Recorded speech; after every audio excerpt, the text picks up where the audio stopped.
नमस्कार। ग्रामीण महिला विद्यापीठ यूट्यूब चैनल पर आपका स्वागत है। कक्षा 12 विषय समाजशास्त्र पाठ है हमारा दूसरा। पहले पाठ की चर्चा हम पहले वाले वीडियो में कर चुके हैं। दूसरे पाठ का नाम है जनसांख्यिकीय संरचना एवं भारतीय समाज। भारतीय समाज की जनसांख्यिकीय संरचना कैसी है वो हम इस पाठ के माध्यम से समझेंगे। जनसांख्यिकी का अर्थ क्या है? भारतीय समाज को हम समझ चुके हैं। अब आखिर में जनसांख्यिकी क्या है? जनसांख्यिकी का अर्थ होता है जिसकी हम गणना कर सकते हैं या जिसकी गणना की जाए वो जनसांख्यिकी कहलाता है। भारत में सबसे पहले सर्वप्रथम औपनिवेशिक ब्रिटिश काल में 1872 में जनगणना हुई थी। यहीं से ही कई बार बोर्ड में क्वेश्चन पूछ लिया जाता है, सर्वप्रथम जनगणना कब हुई थी भारत में? तो 1872 में। तब से लेकर अब तक कुल 8 तो जनगणनाएं हो चुकी हैं। गुलामी काल से लेकर अभी से नहीं, जब हमारा देश गुलाम था तब से कितनी जनगणनाएं हो गई? 8। लेकिन आज़ादी के बाद में कितनी जनगणनाएं हुई हैं? 7। तो एग्जामिनर इस क्वेश्चन को कैसे भी पूछ सकता है। वो जनगणनाएं भारत में कब से हुई है? तो 8 हुई है। आज़ादी के बाद कब से हुई है? 7 हुई है। स्वतंत्र भारत की जनगणना अधिनियम 1948 के आधार पर जनगणनाएं की जाती हैं। ये हमने जनगणनाएं के बारे में चर्चा की। इसके बाद में जनसांख्यिकी के सिद्धांतों के माध्यम से हम इसकी संरचना को समझेंगे। आज इस वीडियो में हम 2 सिद्धांत पढ़ेंगे। पहला जो सिद्धांत है वो माल्थस का गुणोत्तर वृद्धि का सिद्धांत है। इसमें माल्थस बोलते हैं, इनका नाम है, ब्रिटिश इतिहासवेता हैं, ये राजनीतिक हैं, अर्थशास्त्री हैं। इनका पूरा नाम थॉमस रॉबर्ट माल्थस है। यहीं से ही 1 नंबर का क्वेश्चन बनता है। माल्थस का पूरा नाम बताइए। तो माल्थस का पूरा नाम क्या है? Thomas Robert Malthus. इनका जन्म कब हुआ था? 1766 में। इनकी मृत्यु कब हुई थी? 1834 में। इन्होंने पुस्तक लिखी थी। ऐसे भी यहाँ से भी क्वेश्चन बनता है। इस वाले सिद्धांत में से कोई 5 क्वेश्चन है जो अति के बनते हैं। थॉमस रॉबर्ट माल्थस की पुस्तक का नाम बताओ। तो नाम क्या है? एन ऐसे on the principle of population. Question यूँ भी पूछ सकता है, एन ऐसे on the principle of population किसकी पुस्तक है और कब लिखी गई थी? 1798 में ये पुस्तक लिखी गई थी। एग्जामिनर क्वेश्चन को कैसे भी वो घुमा के पूछ सकता है। में जनसंख्या की वृद्धि गुणोत्तर सिद्धांत को स्पष्ट किया है। माल्थस ने सिद्धांत में 2 रूपों में सिद्धांत को पारित किया, तो गुणोत्तर रूप से और दूसरा ज्यामितीय रूप से।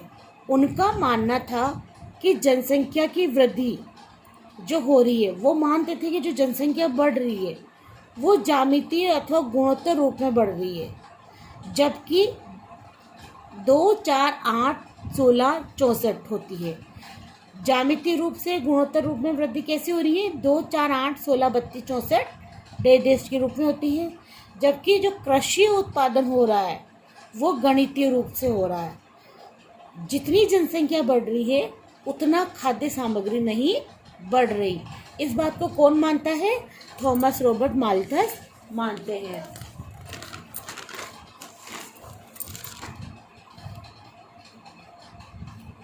दो, 4, 6, 8, 10, 12 यानी गणितीय रूप से हो रही है।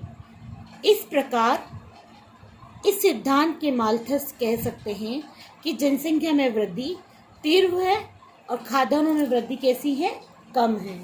माल्थस यही कहते हैं कि जनसंख्या जितनी बढ़ रही है उसकी तुलना में खाद्य सामग्री नहीं बढ़ रही है, जिससे क्या हो रहा है?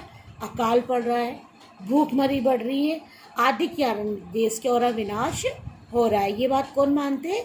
माल्थस। उन्होंने जनसंख्या को रोकने के कुछ उपाय भी बताए हैं, कृत्रिम उपाय बताए और प्राकृतिक निरोध भी बताए हैं। कृत्रिम उपाय उन्होंने बताए थे जिसमें है बड़ी उम्र में विवाह करना, ब्रह्मचार्य पालन करना, बच्चों की सीमित संख्या रखना, शिक्षा का प्रचार प्रसार। प्राकृतिक निरोध में महामारी बढ़ रही है, बीमारियां, घातक रोग, प्लेग, विनाशकारी काल आदि प्राकृतिक रूप से बढ़ रहे हैं। ये माल्थस का सिद्धांत है। माल्थस ने सिर्फ एक ही बात कही है, जितनी संख्या में जनसंख्या बढ़ रही है उतनी संख्या में खाद्य सामग्री नहीं बढ़ रही। अगर खाद्य सामग्री जनसंख्या के अनुरूप नहीं बढ़ेगी तो जनधन की हानि होगी। ये सिद्धांत किसने दिया था? रॉबर्ट माल्थस ने दिया था।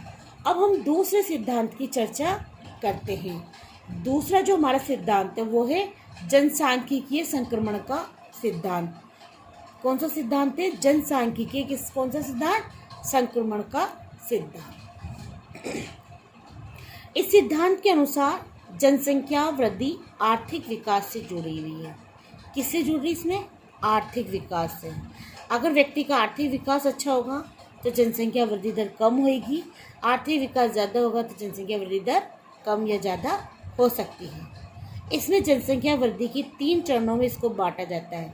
संक्रमण के सिद्धांत को कितने भागों में बांटा गया? 3 भागों में। तो यहाँ से भी क्वेश्चन बनता है।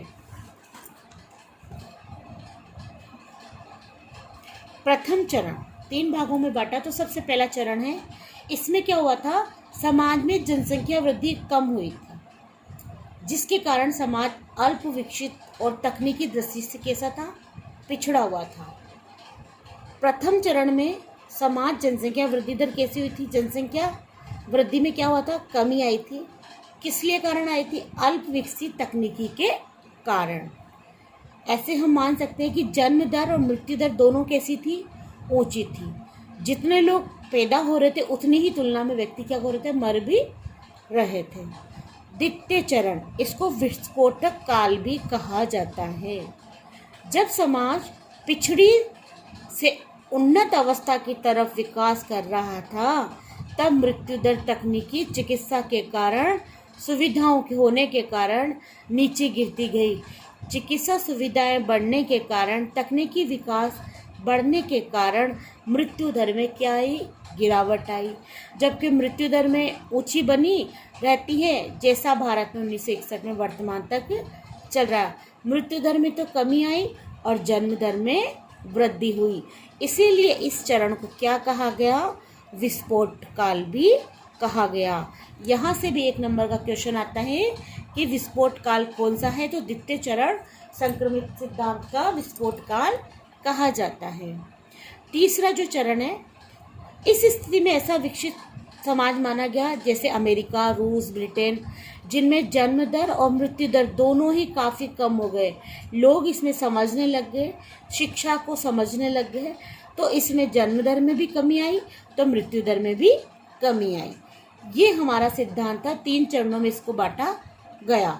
दूसरा चरण को जनसंख्या विस्फोट भी कहा जाता है, जिससे भारतीय उपमहाद्वीप गुजर चुका है। कौन सा गुजर चुका है? यहाँ से भी क्वेश्चन बनता है। भारतीय उपमहाद्वीप गुजर चुका है। तो तीनों चरण हमें समझ में आ गए। पहले चरण में जन्म दर और मृत्यु दर दोनों कैसी थी? ऊंची थी। द्वितीय चरण में क्या हुआ? मृत्यु दर तो बढ़ी लेकिन जन्म दर कैसी हुई? जन्म दर में भी वृद्धि हुई। तृतीय चरण में जन्म दर और मृत्यु दर दोनों में ही क्या आ गई? कमी आ गई। ये हमने जनसांख्यिकी के 2 सिद्धांत थे जो हमने आज इस वीडियो में पढ़े हैं। धन्यवाद।